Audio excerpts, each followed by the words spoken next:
दोस्तों साथियों, देश का कट्टर मुसलमान संविधान को जब मौका पड़ता तो सर पर उठाता है, नहीं तो कहता हमको संविधान से नहीं मतलब है कोई लेना देना, हमारा शरीयत है सब कुछ। तो इसी सिलसिले में ये वीडियो है। संविधान से ऊपर अधिकार मंजूर नहीं, वक्फ बोर्ड पर माफिया का कब्जा। रिजिजू अल्पसंख्यक कल्याण मंत्री का विपक्ष पर पलटवार, किसी का नहीं छीनेगा अधिकार, ये रिजिजू जी ने जो है कहा। वक्फ से जुड़े बिल को लोकसभा में पेश करते हुए रिजिजू ने कहा कि पहले भी इस अधिनियम में कई संशोधन हुए हैं। हालांकि वोट बैंक व तुष्टीकरण के लिए सुधार लाने, गैर बराबरी खत्म करने व गड़बड़ियों पर लगाम लगाने के लिए कोई प्रावधान नहीं किया गया। इसके उलट वक्फ बोर्ड काउंसिल को संविधान से ऊपर कई अधिकार दिए गए। अब जरा सोचिए, संविधान से ऊपर उसको अधिकार दिए गए।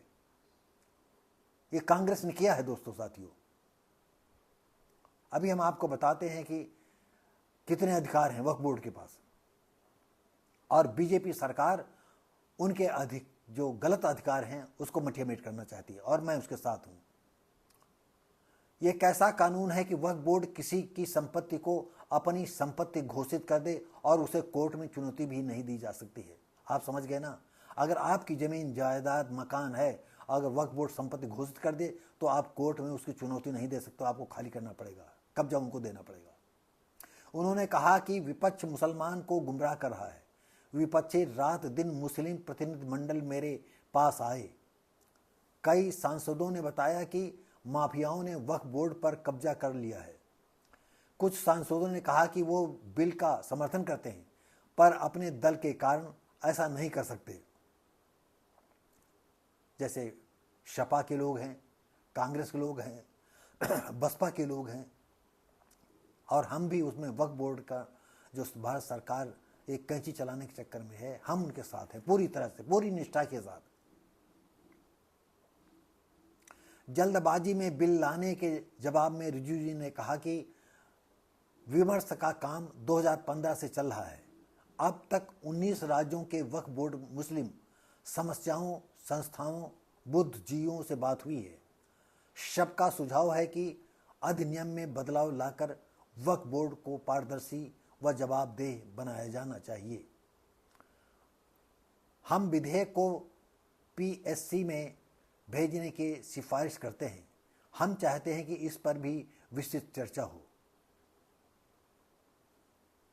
कहां जाकर रुकेगी मनमानी? रिजिजू ने वक्फ बोर्ड की मनमानियों की चर्चा की। उन्होंने कहा कि मुंबई में एक ट्रस्ट को ऐसे व्यक्ति की शिकायत पर वक्फ बोर्ड संपत्ति घोषित कर दी गई जो गुजरात में रहता है। कहां गुजरात और कहां मुंबई?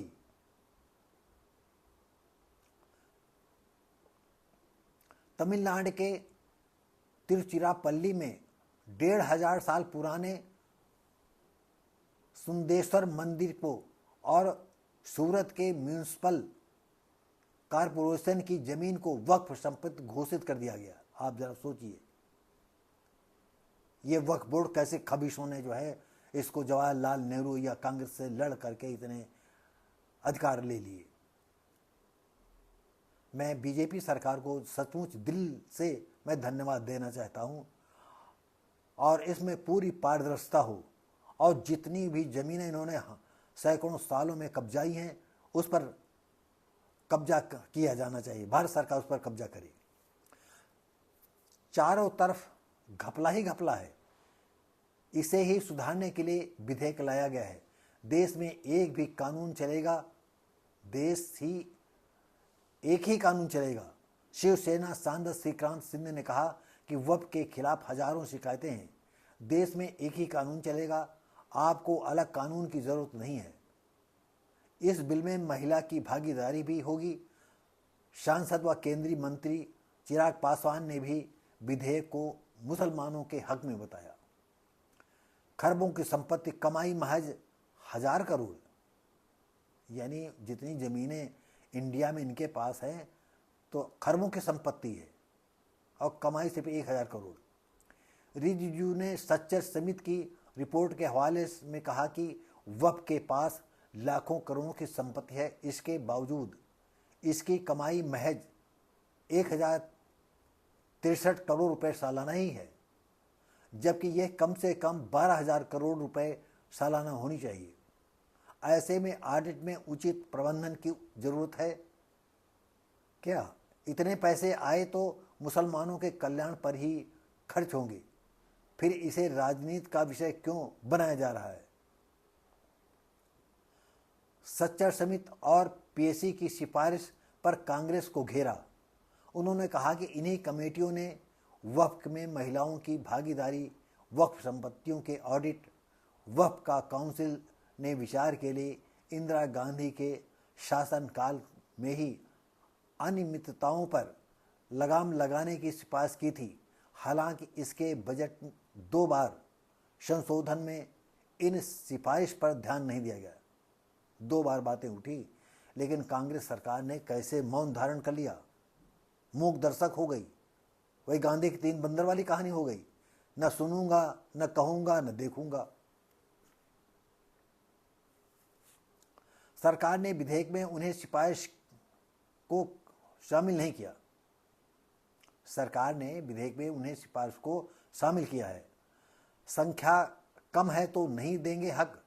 रिजिजू ने कहा, सरकार किसी को निरंकुश होने का हक नहीं दे सकती। अहमदिया, बोहरा, आगा खान की संख्या अगर कम है तो क्या उन्हें कुचल देना चाहिए? गरीब मुसलमानों, महिलाओं और बच्चों को उनका हक नहीं मिलना चाहिए? तो दोस्तों, साथियों, कितनी विडंबना है इस देश में। और कांग्रेस ने ही शेख अब्दुल्ला को प्रधानमंत्री लिखित पावर दिया था, जबकि सरदार वल्लभ भाई पटेल और तमाम जितने मंत्रिमंडल में थे सारे लोग इसका विरोध कर रहे थे। लेकिन जवाहरलाल ने इस बात को ध्यान नहीं दिया। वो तो 370 और 35 से सब हटाया गया। आज वो पूर्ण तरह से भारत में उसका विलय हो चुका है। तो वक्फ बोर्डों में चंद लोगों का कब्जा क्या उचित है? उन्होंने कहा कि इस संबंध में हमारे पास हजारों शिकायतें मुसलमानों की हैं, क्या उनकी शिकायतों का निपटारा नहीं होना चाहिए? तो दोस्तों, साथियों, वक्फ बोर्ड के विषय में मुश्किल 100 हिंदुओं में एक जानता होगा या हजारों में एक जानता होगा। मैं पढ़ता बहुत पहले था, लेकिन मैं समझ ही नहीं पाता था कि वक्फ बोर्ड क्या है। फिर एक बार मन लगा करके हमने पढ़ा, कुछ समझ में आया थोड़ा, फिर पढ़ा और इक्का दुक्कों लोगों से सलाह मशविरा किया, तब थोड़ा वक्फ बोर्ड में समझ। वक्फ बोर्ड का मतलब यह है, ज़्यादातर देश में हिंदुओं का देश है, हिंदुओं की आबादी है, और वक्फ बोर्ड ने इन खबीस मुसलमानों ने ऐसा किया कि जितनी ज़मीन देखा कि 10,000 बीघे ज़मीन है, उन्होंने उस ज़मीन को वक्फ बोर्ड में शामिल कर लिया और घोषणा कर दी। और सबसे बड़ी बात है कि अगर उन्होंने घोषणा कर दी, उन्होंने कब्जा कर लिया या कब्जा नहीं किया, तो आप उस पर मुकदमा नहीं चला सकते, उनको नोटिस नहीं दे सकते हो। इस मतलब वो पूरी सुप्रीम कोर्ट के ऊपर है, संविधान के ऊपर है, वो उनकी हो गई। ये कैसा कानून है? तो दोस्तों, साथियों, शायद हम आपको बता पाने में सफल हुए हैं कि वक्फ बोर्ड क्या है। यानी जिस पर वो वक्फ बोर्ड के लोग या वक्फ बोर्ड समिति के लोग उंगली रख दें, वो उनकी हो गई। कहते नहीं कि ये सोने की जो है मणि है, जिसमें छुआ दोगे वो सोने हो जाएगी। तो ये वक्फ बोर्ड सोने की मणि है, जिसमें छुआ दिया वो हो गया, उनकी हो गई। वाह, क्या जादू की छड़ी है। तो दोस्तों, साथियों, ज़्यादा न कहते हुए लंबी वीडियो हो गई है। हम उम्मीद करते हैं कि अच्छा लगा होगा, तो लाइक, शेयर, कमेंट करें, सब्सक्राइब करें, बेल आइकन जरूर दबाएं। हम मिलेंगे आपको अगली वीडियो में, तब तक के लिए नमस्कार, जय हिंद।